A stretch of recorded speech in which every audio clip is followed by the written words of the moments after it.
विकास र समृद्धिको पराकाष्ठा भनेको यही हो। हेरौँ, विकास गर्न चाहे के हुँदैन, किन हुँदैन?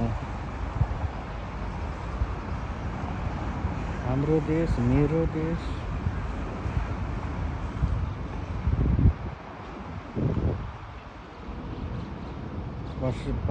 भ्रष्टाचार धेरै छ, विकास गर्दैनन्, गफ मात्रै गर्छन्। विकास गरे के हुँदैन? यो दुईटा खोलाको बिचमा यति राम्रो सुन्दर पार्क छ। तल चाहिँ रङ्गशाला जस्तो, रङ्गशालाको भन्दा पनि ठुलो ग्राउन्ड छ। दशरथ रङ्गशाला भन्दा पनि ठुलो ग्राउन्ड छ।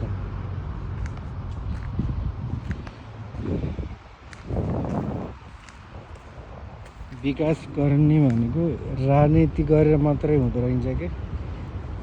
नेताहरूको चाहिँ मनबाटै हुनुपर्छ के विकास गर्छु भन्ने। नेपालको नेताहरूको अब प्रधानमन्त्री, गृहमन्त्री, अर्थमन्त्री, कुनै पनि मन्त्री भयो भने सुरुमै उनीहरूको सोच के हुन्छ भने भ्रष्टाचार कसरी गरौँ, भ्रष्टाचार गरेपछि जनताको आँखामा छारो कसरी हालौँ, पदमा म सधैँ रहिरहँ भनी भावना हुन्छ। विकासको त नाम निशान छैन। ल देश कसरी भन्छ? विकास गर्यो भन्छ, गर्ने चाहत हुनु पऱ्यो नि।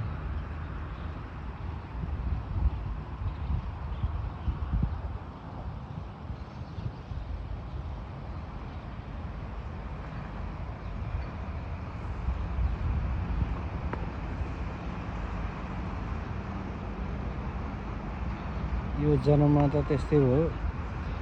अर्को जन्ममा नेपालमै जन्मिएछ भने पृथ्वीनारायण शाह र जङ्गबहादुर जस्तै भएर जन्मिन पाइयोस् भन्ने सोच छ। देश रहे पनि नरहे पनि फेरि नेपाललाई एकीकरण गरेर तिब्बतदेखि काङ्गडा, टिस्टा, सतलज, आधा पाकिस्तान, आधा बङ्गलादेश, इन्डिया भने त नामै थिएन। इन्डिया सिन्डिया सबै गाडेर विशाल देश, एक मात्र हिन्दू राष्ट्र नेपाल बनाउनु भएको छ।